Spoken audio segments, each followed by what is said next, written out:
Sa video na ito ay pag-uusapan po natin ang napapanahong issue tungkol po dito kay Pi Network. Usap-usapan po kasi ngayon kung malapit na ba ang inaabangang price surge o baka naman kabaliktaran ang mangyari. Habang papasok po tayo sa kalagitnaan ng taong 2025, ngayon pong taon, ay marami pa ring mga Pinoy ang nagtatanong, magiging milyonaryo pa ba ako kay Pi? Kaya yan po yung kanilang karaniwang tanong. Kaya sa video na ito ay iisa-isahin po natin ang mga dahilan kung bakit lumalakas ang prediction or hula ng ilan na tataas itong si Pi Network. Pero titingnan natin dito ang mga babala na baka bumagsak siya sa mga susunod na linggo. Pero bago po tayo magpatuloy ay pakibasa na lamang po muna ang disclaimer dito sa ibaba ng ating screen. At ayan, simulan po natin sa kung ano po ang kalagayan ni Pi Network ngayong July 2025. Yan, ngayon pong buwan ng July ay nakatayo itong si Pi Network sa gitna ng oportunidad at saka panganib. Yan, sa unang tingin mukhang maganda po ang kanyang takbo. Mahigit 7,900 na AI-based na apps ang ginawa ng kanilang developer community at na-content po natin yan sa nakalipas na video. Sobrang dami po niyan at napakabilis pong na-create yan sa tulong ng artificial intelligence. Kaya yan po ulit, 7,900 na apps. Kaya ang tindi. Ibig pong sabihin nito ay maraming tech builders ang interesado pa rin sa ecosystem ni Pi. Isa po itong senyales na buhay pa ang project at hindi ito iniwan ng mga supporters or taga-suporta. Pero ang pagtitignan natin ang presyo ni Pi, iba ang sinasabi nito. Kahit na buhay po ang development, ang galaw po ng presyo ay nagpapakita ng pagiging maingat ng mga investors. Sapagkat bumaba po ito ng 0.1% sa loob ng isang araw at halos 18% naman sa loob ng isang linggo. Ngayon, sino ba ang may hawak ng halos lahat ng Pi coins? Isa po sa mga isyong lumulutang ngayon ay ang centralization ng supply.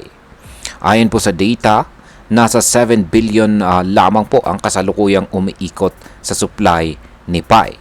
Pero ang nakakagulat, 96.37% po ng buong supply ay hawak lamang ng top 100 na holders.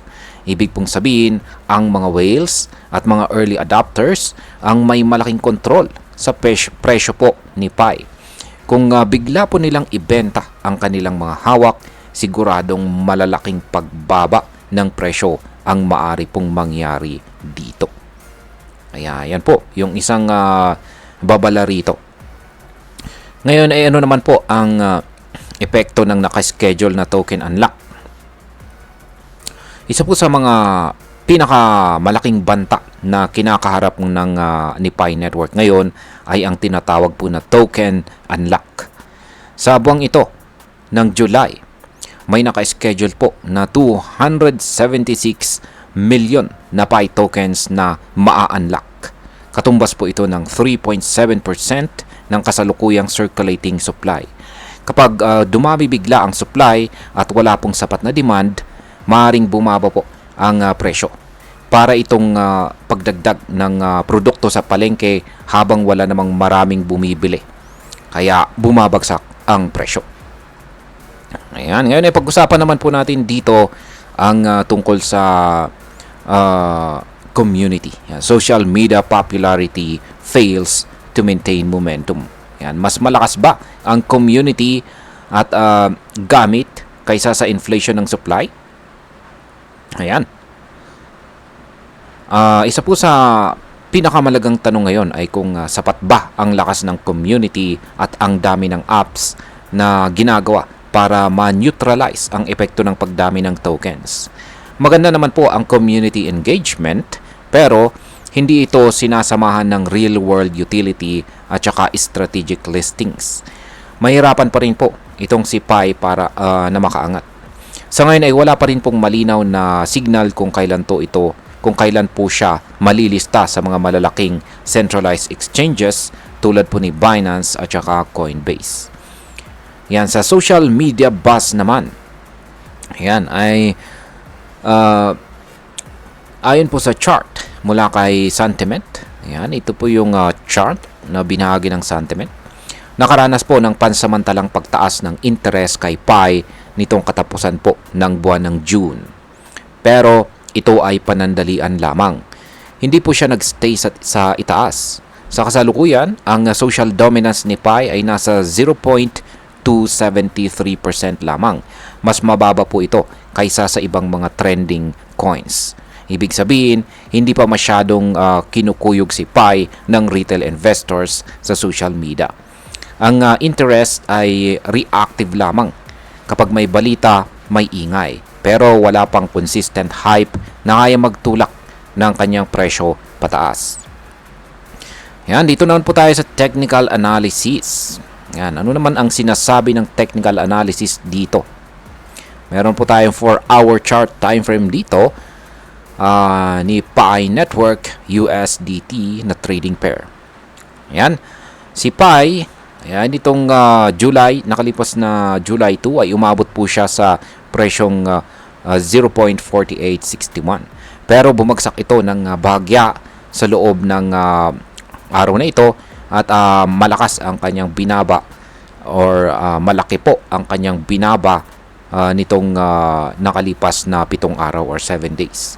Makikita na rin natin sa Relative Strength Index or RSI na nasa value po ito na 34.67. Ibig pong sabihin nito ay papunta na siya sa oversold territory. Kapag ganito, may posibilidad na tumigil po ang pagbagsak ng presyo at maaring mag-bounce back ito. Pero hindi pa ito garantisado. Sa Bollinger Bands naman, makikita natin na ang presyo ay malapit na sa lower band. Yan, dito po mismo yan sa chart ng kung saan ay naka-overlay sa ating candlestick chart. Yan, yung tatlong linya po yan. Yung upper band is kulay red, middle band is kulay blue, green is lower band. Kaya, ayan. At yan na nga, nakikita natin na yung presyo ay malapit po sa lower band. Ang mga resistance levels naman na nakaabang ay nasa presyong 0.586 at saka 0.64. Habang ang support level naman ay nakaabang sa presyong 0.40. Ayan po yung psychological support natin. Kapag bumagsak po si Pi sa ilalim ng 0.40, pwedeng magtuloy-tuloy po ang bearish momentum. Pero kung sakaling mag-bounce po siya mula sa support na ito, may chance na umakyat po siya muli sa pagitan ng presyong 0.50 hanggang 0.586. Ngayon ay ano po ang kahulugan nito para sa atin bilang mga Pinoy crypto investors? Para sa atin bilang mga Pinoy crypto traders at investors, malagang maging maingat po tayo sa galaw ni Pi.